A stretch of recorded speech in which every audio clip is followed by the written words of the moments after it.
News next top ನ್ಯೂಸ್ಗೆ ಸ್ವಾಗತ. ನಾನು ದರ್ಶನ್ ಶೆಟ್ಟಿ ನಾರ್ಕಳಿ. ಟಾಪ್ ನ್ಯೂಸ್ ನೋಡೋಣ. ಅದಕ್ಕೂ ಮುನ್ನ ಈ ಕ್ಷಣದ ಹೆಡ್ಲೈನ್ಸ್. ಗ್ಯಾಸ್ ಸಂಕಷ್ಟದ ಬೆನ್ನಲ್ಲೇ ಕೇಂದ್ರದಿಂದ ಹೊಸ ನಿಯಮ.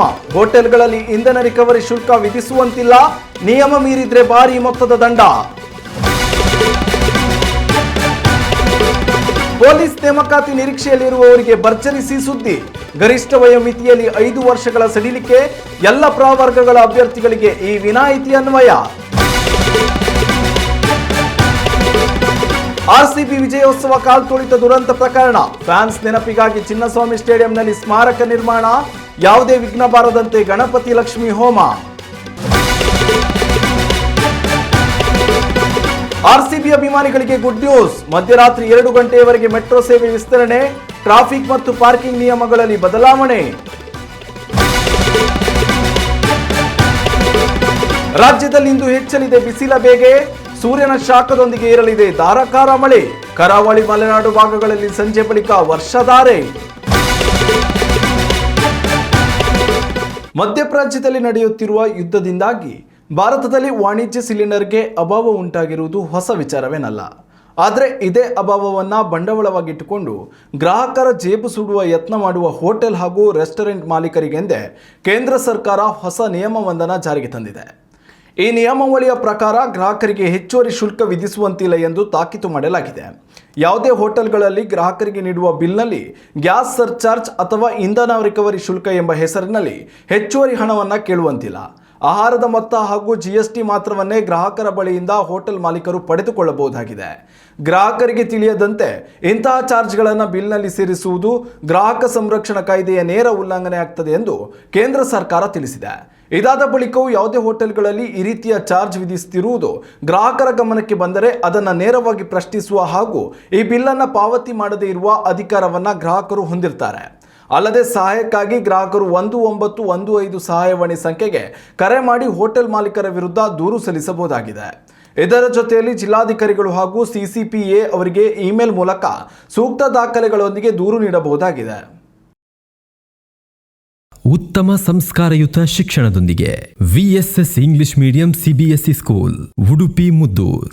ನರ್ಸರಿಯಿಂದ 10ನೇ ತರಗತಿವರೆಗೆ ಶಿಕ್ಷಣದ ಜೊತೆಗೆ 5ರಿಂದ 10ನೇ ತರಗತಿವರೆಗಿನ ವಿದ್ಯಾರ್ಥಿನಿಯರಿಗೆ ಉತ್ತಮ ಹಾಸ್ಟೆಲ್ ಸೌಲಭ್ಯವೂ ಇದೆ. ನಿಮ್ಮ ಮಕ್ಕಳ ಪ್ರವೇಶಾತಿಗಾಗಿ ಈ ಸಂಖ್ಯೆಗೆ ಕರೆ ಮಾಡಿ.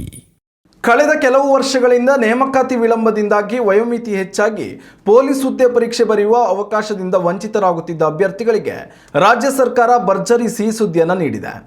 ನೇರ ನೇಮಕಾತಿಯಲ್ಲಿ ಭಾಗವಹಿಸುವ ಎಲ್ಲ ಪ್ರವರ್ಗದ ಅಭ್ಯರ್ಥಿಗಳಿಗೆ 5 ವರ್ಷಗಳ 1 ಬಾರಿಯ ವಿನಾಯಿತಿ ನೀಡಿ ಆದೇಶ ಹೊರಡಿಸಲಾಗಿದೆ. ಪೊಲೀಸ್ ಇಲಾಖೆಯ ಹುದ್ದೆಗೆ ಪರೀಕ್ಷೆ ಬರೆಯಲು ಇಚ್ಛಿಸುವ ಎಲ್ಲ ಪ್ರವರ್ಗಗಳ ಅಭ್ಯರ್ಥಿಗಳಿಗೆ ಈ ವಯೋಮಿತಿ ಸಡಿಲಿಕೆ ಅನ್ವಯವಾಗಲಿದೆ. ಗರಿಷ್ಠ ವಯೋಮಿತಿಯಲ್ಲಿ 5 ವರ್ಷಗಳ ಸಡಿಲಿಕೆ ನೀಡಲಾಗಿದ್ದು, ದಿನಾಂಕ 31/12/2027 ಹೊರಡಿಸಲಾಗಿರುವ ಎಲ್ಲ ನೇರ ನೇಮಕಾತಿ ಅಧಿಸೂಚನೆಗಳಿಗೆ ಅನ್ವಯವಾಗಲಿದೆ. 2027 ಅಂತ್ಯದವರೆಗೆ ನಡೆಯಲಿರುವ ಎಲ್ಲ ಪೊಲೀಸ್ ನೇಮಕಾತಿಗಳಲ್ಲಿ ಅಭ್ಯರ್ಥಿಗಳು ಈ ಹೆಚ್ಚಿನ ವಯೋಮಿತಿಯ ಲಾಭವನ್ನು ಪಡೆಯಲಿದ್ದಾರೆ. ನೇಮಕಾತಿಯಲ್ಲಿ ವಿಳಂಬ ಹಾಗೂ ವಿವಿಧ ವೈಯಕ್ತಿಕ ಕಾರಣಗಳಿಂದಾಗಿ ಪೊಲೀಸ್ ಇಲಾಖೆಯಲ್ಲಿ ಪರೀಕ್ಷೆ ಬರೆಯುವ ಅವಕಾಶದಿಂದ ವಂಚಿತರಾಗುತ್ತಿದ್ದ ಅಭ್ಯರ್ಥಿಗಳಿಗೆ ರಾಜ್ಯ ಸರ್ಕಾರದ ಈ ನೂತನ ನಿಯಮವು ಹೊಸ ಭರವಸೆ ಮೂಡಿಸಿರುವುದಂತೂ ಸುಳ್ಳಲ್ಲ. ಕಳೆದ ವರ್ಷ ಜೂನ್ 4 RCB ಅಭಿಮಾನಿಗಳ ಪಾಲಿಗೆ ಕರಾಳ ದಿನವಾಗಿತ್ತು.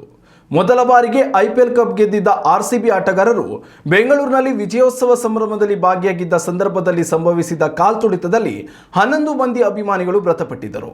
ಈ ವರ್ಷದ IPL ಪಂದ್ಯಾವಳಿ ಆರಂಭಗೊಳ್ಳಲು ಇನ್ನೇನು ಕೆಲವೇ ದಿನಗಳು ಬಾಕಿ ಇರುವಾಗಲೇ ಮೃತ RCB ಅಭಿಮಾನಿಗಳ ಸ್ಮರಣಾರ್ಥ ಚಿನ್ನಸ್ವಾಮಿ ಕ್ರೀಡಾಂಗಣದಲ್ಲಿ ಸ್ಮಾರಕ ನಿರ್ಮಾಣ ಮಾಡಲಾಗಿದೆ. ಈ ಬಾರಿಯ IPL ಪಂದ್ಯಾವಳಿಯಲ್ಲಿ ಯಾವುದೇ ರೀತಿಯ ಅವಘಡ ಸಂಭವಿಸದೇ ಇರಲಿ ಎಂದು ಪ್ರಾರ್ಥಿಸಿ ಚಿನ್ನಸ್ವಾಮಿ ಕ್ರೀಡಾಂಗಣದಲ್ಲಿ ಮೃತ್ಯುಂಜಯ ಹೋಮ, ಗಣ ಹೋಮ ಹಾಗೂ ಲಕ್ಷ್ಮೀ ಹೋಮ ನೆರವೇರಿಸಲಾಯಿತು. ಗೃಹ ಸಚಿವ ಡಾಕ್ಟರ್ G. ಪರಮೇಶ್ವರ್, ಶಾಸಕ NA ಹ್ಯಾರಿಸ್, KSCA ಅಧ್ಯಕ್ಷ ವೆಂಕಟೇಶ್ ಪ್ರಸಾದ್ ಸೇರಿದಂತೆ ಅನೇಕರು ಭಾಗಿಯಾಗಿದ್ದರು. ಅಲ್ಲದೆ ಚಿನ್ನಸ್ವಾಮಿಯ ಗೇಟುಗಳಿಗೆ ಬೂದುಗುಂಬಳಕಾಯಿಗಳನ್ನು ಒಡೆಯುವ ಮೂಲಕ ದೃಷ್ಟಿಯನ್ನು ತೆಗೆಯಲಾಗಿದೆ. ಚಿನ್ನಸ್ವಾಮಿ ಸ್ಟೇಡಿಯಂನ ಆವರಣದಲ್ಲಿಯೇ ನಿರ್ಮಿಸಲಾದ ಸ್ಮಾರಕಕ್ಕೆ ಮೆಮೊರಿ ಆಫ್ ಫ್ಯಾನ್ಸ್ ಜೂನ್ 4, 2025 ಎಂದು ಹೆಸರಿಡಲಾಗಿದೆ.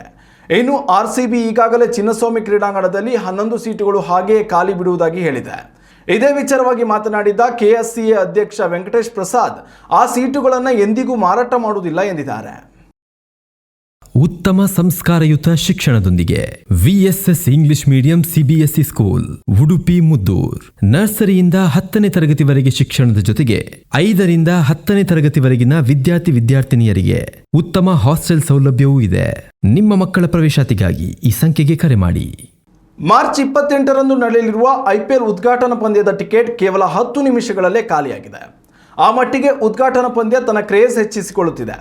ಆರ್ಸಿಬಿ ಹಾಗೂ ಸನ್ರೈಸರ್ಸ್ ಹೈದರಾಬಾದ್ ನಡುವಿನ ಪಂದ್ಯ ಚಿನ್ನಸ್ವಾಮಿ ಕ್ರೀಡಾಂಗಣದಲ್ಲಿ ನಡೆಯುತ್ತಿರುವ ಹಿನ್ನೆಲೆಯಲ್ಲಿ ಆರ್ಸಿಬಿ ಅಭಿಮಾನಿಗಳ ಸಂಖ್ಯೆ ಹೆಚ್ಚಿರಲಿದೆ.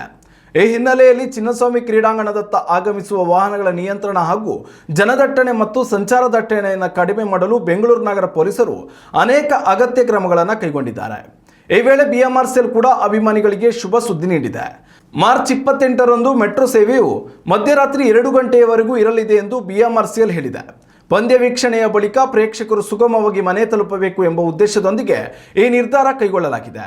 ವೈಟ್ ಫೀಲ್ಡ್ ರಾತ್ರಿ 12:30, ಚೆಲ್ಲಘಟ್ಟ ರಾತ್ರಿ 12:45, ರೇಷ್ಮೆ ಸಂಸ್ಥೆ ಮತ್ತು ಮಾಧವರ ರಾತ್ರಿ 12:45, ಬೊಮ್ಮಸಂದ್ರ ರಾತ್ರಿ 1ಕ್ಕೆ ಹಾಗೂ ಆರ್ವಿ ರಸ್ತೆಗೆ ಮುಂಜಾನೆ 2 ಗಂಟೆಯವರೆಗೆ ಕೊನೆಯ ಮೆಟ್ರೋ ಸೇವೆ ಇರಲಿದೆ. ಮೆಟ್ರೋ ನಿಲ್ದಾಣಗಳಲ್ಲಿ ವಾಹನ ನಿಲುಗಡೆಗೆ ಹೆಚ್ಚಿನ ಸಂಖ್ಯೆಯಲ್ಲಿ ಇರುವ ಕಾರಣ ಅಂದು ಹೆಚ್ಚುವರಿ ಪಾರ್ಕಿಂಗ್ ವ್ಯವಸ್ಥೆಯನ್ನು ಕೂಡ ಮಾಡಲಾಗಿದೆ. ಇನ್ನು ಪಂದ್ಯದ ದಿನದಂದು ವಾಹನ ದಟ್ಟಣೆ ಭಾರಿ ಪ್ರಮಾಣದಲ್ಲಿ ಇರುವ ಹಿನ್ನೆಲೆಯಲ್ಲಿ ಬೆಂಗಳೂರು ಪೊಲೀಸ್ ಇಲಾಖೆ ಹೈ ಅಲರ್ಟ್ ಆಗಿದೆ. ಪಂದ್ಯಗಳ ದಿನದಂದು ಕ್ರೀಡಾಂಗಣದ ಸುತ್ತಮುತ್ತಲಿನ ಪ್ರಮುಖ ರಸ್ತೆಗಳಲ್ಲಿ ವಾಹನ ಸಂಚಾರ ಮತ್ತು ನಿಲುಗಡೆಯನ್ನು ನಿರ್ಬಂಧಿಸಲಾಗಿದ್ದು, ಇದರ ಜೊತೆಯಲ್ಲಿ ಇನ್ನು ಅನೇಕ ಮುಂಜಾಗ್ರತಾ ಕ್ರಮಗಳನ್ನು ಕೈಗೊಳ್ಳಲಾಗಿದೆ. ರಾಜ್ಯದಲ್ಲಿಂದು ಬಿಸಿಲಿನ ಕಾವು ಹೆಚ್ಚಿರಲಿದೆ ಎಂದು ಭಾರತೀಯ ಹವಾಮಾನ ಇಲಾಖೆ ತಿಳಿಸಿದೆ. ಆದರೂ ಇದರೊಂದಿಗೆ ರಾಜ್ಯದ ವಿವಿಧ ಜಿಲ್ಲೆಗಳಲ್ಲಿ ಇಂದು ಸಂಜೆಯ ಬಳಿಕ ಗುಡುಗು ಸಹಿತ ಮಳೆಯಾಗಲಿದೆ ಎಂದು ತಿಳಿದು ಬಂದಿದೆ. ಕರಾವಳಿ, ಕಾಸರಗೋಡು, ದಕ್ಷಿಣ ಕನ್ನಡ, ಉಡುಪಿ ಹಾಗೂ ಉತ್ತರ ಕನ್ನಡ ಜಿಲ್ಲೆಗಳಲ್ಲಿ ಮಧ್ಯಾಹ್ನ ನಂತರ ಸಂಜೆ ಗ್ರಾಮೀಣ ಪ್ರದೇಶಗಳಲ್ಲಿ ಗುಡುಗು ಸಹಿತ ಮಳೆಯ ಮುನ್ಸೂಚನೆ ಇದೆ. ಮುಂದಿನ ಕೆಲವು ದಿನಗಳಲ್ಲಿ ಮಳೆಯ ಪ್ರಮಾಣ ತಗ್ಗಿದಂತೆ ಕಂಡುಬಂದರೂ ಸಹ ಏಪ್ರಿಲ್ 4 ಅಥವಾ 5ರ ತನಕ ಮಳೆ ಮುಂದುವರಿಯುವ ಲಕ್ಷಣಗಳಿವೆ ಎಂದು ಹವಾಮಾನ ಇಲಾಖೆ ಮಾಹಿತಿ ನೀಡಿದೆ. ಮಲೆನಾಡು ಭಾಗಗಳಾದ ಕೊಡಗು, ಹಾಸನ, ಚಿಕ್ಕಮಗಳೂರು ಹಾಗೂ ಶಿವಮೊಗ್ಗ ಜಿಲ್ಲೆಗಳಲ್ಲಿ ಕರಾವಳಿ ಜಿಲ್ಲೆಗಳಂತೆ ಸಂಜೆ ಗುಡುಗು ಸಹಿತ ಮಳೆಯ ಮುನ್ಸೂಚನೆ ಇದೆ. ಕೆಲವು ಭಾಗಗಳಲ್ಲಿ ಸಾಮಾನ್ಯ ಮಳೆ ಇರಬಹುದು ಎಂದು ಐಎಂಡಿ ಹೇಳಿದೆ. ಇನ್ನಷ್ಟು ತಾಜಾ ಸುದ್ದಿಗಳಿಗಾಗಿ ನೋಡ್ತಾ ಇರಿ ನ್ಯೂಸ್ ನೆಕ್ಸ್ಟ್. ಇದು ವರ್ತಮಾನದ ಕೈಗನ್ನಡಿ. ಉತ್ತಮ ಸಂಸ್ಕಾರಯುತ ಶಿಕ್ಷಣದೊಂದಿಗೆ ವಿಎಸ್ಎಸ್ ಇಂಗ್ಲಿಷ್ ಮೀಡಿಯಂ ಸಿಬಿಎಸ್ಇ ಸ್ಕೂಲ್ ಉಡುಪಿ ಮುದ್ದೂರ್. ನರ್ಸರಿಯಿಂದ 10ನೇ ತರಗತಿವರೆಗೆ ಶಿಕ್ಷಣದ ಜೊತೆಗೆ 5ರಿಂದ 10ನೇ ತರಗತಿವರೆಗಿನ ವಿದ್ಯಾರ್ಥಿನಿಯರಿಗೆ ಉತ್ತಮ ಹಾಸ್ಟೆಲ್ ಸೌಲಭ್ಯವೂ ಇದೆ. ನಿಮ್ಮ ಮಕ್ಕಳ ಪ್ರವೇಶಾತಿಗಾಗಿ ಈ ಸಂಖ್ಯೆಗೆ ಕರೆ ಮಾಡಿ.